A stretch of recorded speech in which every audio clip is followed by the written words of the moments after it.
పిన్ని గారు. ఎవరు? నమస్కారం. నా పేరు మీనాక్షి. ఈ కాలనీ కొత్తగా వచ్చాం. లోపలికి రండి. మీరు ఇంటి ఇల్లల్లా ఉన్నారు. ఈ అమ్మాయి మీ ఇంటి పని మనిషిలా ఉంది. ఈయనెవరు? మీ టప్పంగుత్తా? ఏంటి టప్పంగుత్తా? అవును. టప్పంగుత్తు లేదు, తాళం గుత్తు లేదు. నేను ఆవిడకి మొగుణ్ణి. ఇల్లన్నాక కప్పు ఉంటుంది, ఇల్లన్నాక మొగుడు ఉంటాడు. పెద్ద గొప్ప ఏంటి? ఇదేవతరా బాబు, పెద్ద టప్పంగుత్తులో ఉంది. లోపలికి రండి. పిన్ని గారు, ఓసారి మీ దువ్వాని ఇస్తారా? తలదూకనిచ్చేస్తాను. ఏ మీ ఇంట్లో దువ్వెన లేదా? ఉంది, కానీ దాని పళ్ళు. ఇదిగో. ఏమండి, దీపిక వచ్చింది. దీపిక ఎవరు? మా పెద్దమ్మాయి అత్తారింటి నుంచి వస్తుంది. దీపిక. అమ్మా. దీపిక. అమ్మా. నా తల్లి, ఇదేంటి ఒక ఉత్తర ముక్కైనా రాయకుండా అమాంతంగా ఇలా వచ్చేసా? నాళ్ళైందమ్మా నిన్ను చూసి. పాపం, చాలా కాలం తర్వాత పుట్టింటికి వచ్చినట్టుంది. అవును పాపం, ఆవిడ గారి సంవత్సరానికి 2 సార్లు పుట్టింటికి వస్తుంది. కాకపోతే వచ్చినప్పుడల్లా 6 నెలలు మకాం వేసేస్తుంది. అలా చూస్తూ నిలబడతావంటే పెట్టి లోపలికి తీసుకెళ్ళు. ఏమ్మా, అల్లుడు గారు పిల్లలు కులాసగా ఉన్నారా? అంతా బాగానే ఉన్నారు, కానీ తమ్ముడికి ఏదైనా సంబంధం కుదిరిందా? కుదిరింది. దుర్గ సముద్ర సంబంధం. అయితే నీ పెళ్ళాక వెళ్ళొచ్చు అనమాట. ఈవిడెవరమ్మా? ఎదురింట్లో కొత్తగా వచ్చాం. ఏమండి, మరి దువ్వనా? మా దువ్వెన కూడా పళ్ళిరిగిపోయాయమ్మా. మీనాక్షి, మీనాక్షి. హనీ, నేను ఇక్కడ ఉన్నాను. అయినా మా టపాగుత్తి. నువ్వు పదవే లోపలికి. అరువు కేసు. ఏమండి, వాళ్ళ ఇంట్లో దువ్వెన లేదంట. అలా వెళ్ళి వాళ్ళ ఇంట్లో దువ్వెన, వీళ్ళింట్లో పౌడరు, వాళ్ళ ఇంట్లో నూనె అన్ని పట్టుకొచ్చేస్తానే. మీనాక్షి, అరువు సొమ్ము బరువు చేయటన్నారే, అవన్నీ మనమే కొనుక్కుందామే. నా మాట వినవే. టపాంగుత్తి. బాబు, సెలం బాబు గారు, అన్యాయం జరిగిపోయిందండి బాబు. ఏం జరిగింది? పురుషోత్తం గారి బట్టల కొట్లో మొన్న సీర కొన్నానండి. నిన్న కట్టుకున్నానండి. ఇవాళ తడిపానండి. సీర ఇలా సిరిగిపోయిందండి.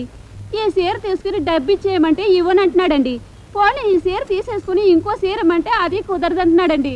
అయినా నీ డబ్బు నా డబ్బు అనే చండాల బుద్ధి నీకు ఎక్కడి నుంచి వచ్చిందిరా? నీ దగ్గర నుంచే. నువ్వేగా చెప్పావు నీ కట్నం డబ్బులో 1 పైసా కూడా నీ బాబుకి ఇవ్వలేదని. మా బాబుకి ఇవ్వలేదంటే ఆడు పెద్ద తిప్పిరి నా కొడుకు. మా బాబు అంతేలే. అవును, అదేదో బేరం వస్తున్న తర్వాత ఏం కావాలండి? న్యాయం అండి. ఏం లేదు, ఈవిడి గారు మన మీ కొట్లో చీర కొన్నారు. ఒక్క ఉతుకు పడేసరికి దీని బతుకు ఇదిగో ఇలా అయిపోయింది. చూడండి, ఈ చీరకి కొత్త చీర వాపసైనా ఇవ్వండి, లేదా డబ్బులైనా వాపస్ ఇవ్వండి. చూడమ్మా, నీకోసారి చెప్పానా? మళ్ళీ ఈయన తీసుకురావడంలో నీ ఉద్దేశం ఏంటి? చూడండి, ప్రతి అడ్డమైనడికి సమాధానం చెప్పవలసిన పూచి నాకు లేదు. చీర తిరిగిపోతే నాకేంటి సంబంధం? చీర నేను తయారు చేసానా? నేను వాపస్ తీసుకోను. తొందరపడకండి, ఆలోచించి చెప్పండి. చెప్పాను కదండి, వాపస్ తీసుకోనని. కుదరదా? కుదరదా? కుదరదా? కుదరదు అంటే ఎలా కుదరగొట్టాలో నాకు బాగా తెలుసు. పదమ్మా. ఓహో, బెదిరిస్తున్నావా? ఎల్లెళ్ళు. ఎలాంటి వాళ్ళని ఎంతమందిని చూసాం.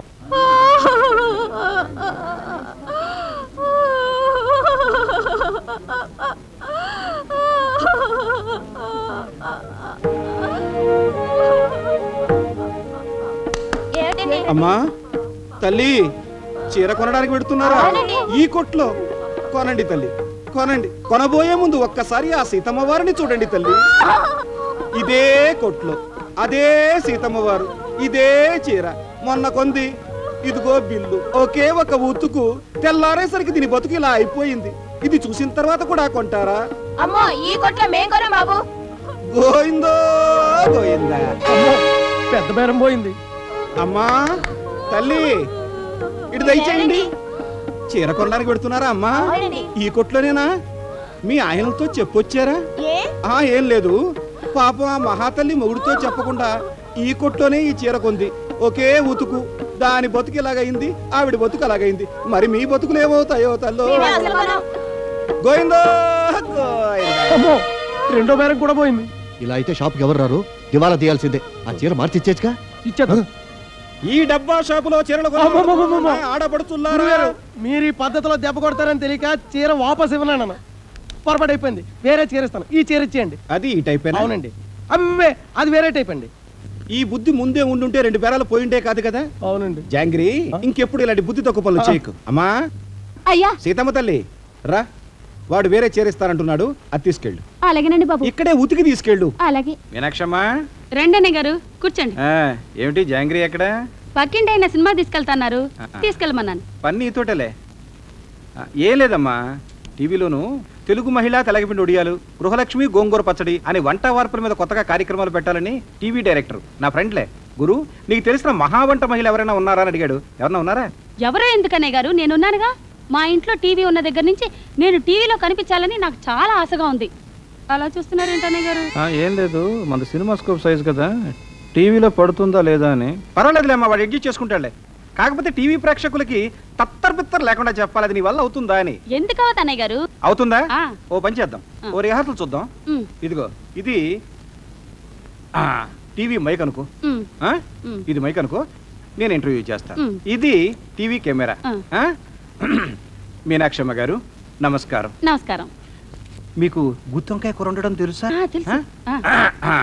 మీనాక్షమ్మ గారు నమస్కారం.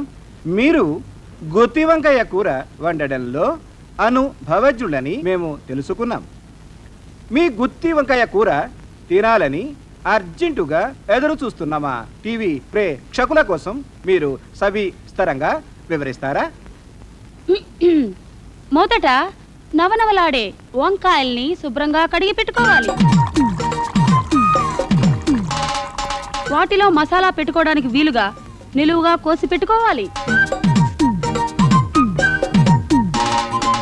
సిద్ధం చేసి పెట్టుకున్న మసాలాని వంకాయలో కూర్చాలి.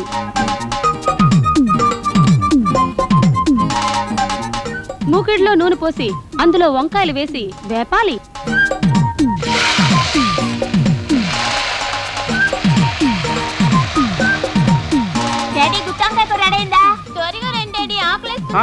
రెడీ.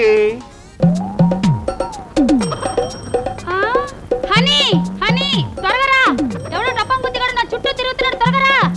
కంగారు పడకండి, నేను ఇది పోస్ట్ మ్యాన్ని. అయితే నా చుట్టూ తిరగడం ఎందుకు? నేనేమైనా పోస్ట్ డబ్బా అనుకున్నావా?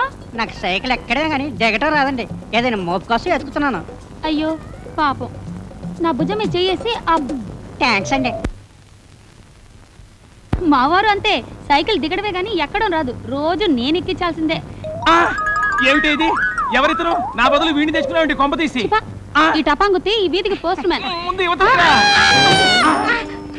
ఏమయ్యా, నాకేదైనా ఉత్తరం ఉందా? అవునండి.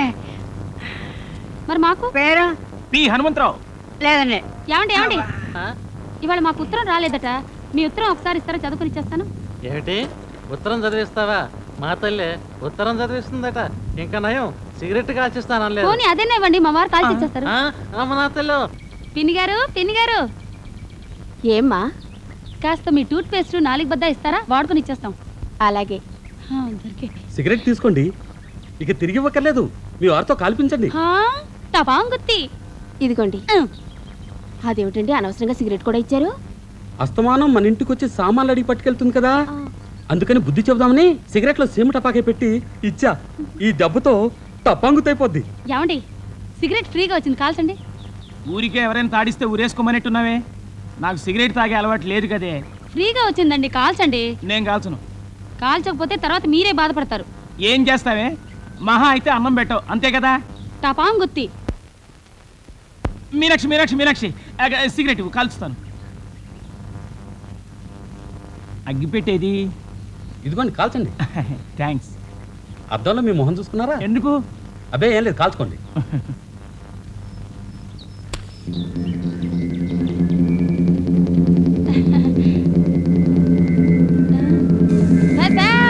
రింగులు వదలండి. హాయ్ టపాంగుత్తి, రింగులు వదలండి. రింగులు రింగులు రింగులుగా బాగా పిలిచండి. టపాంగుత్తి.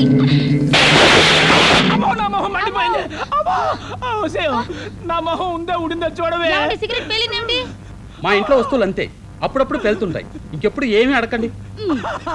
మీరు లోపలికి వెళ్ళండి, నేను ఎవరింటికైనా వెళ్ళి బర్ణాలు పట్టుకొస్తాను. నీ మొహం మండ, నా మొహం టపాంగుత్తి అయినా నీకు ఇంకా బుద్ధి రాలేదంటే.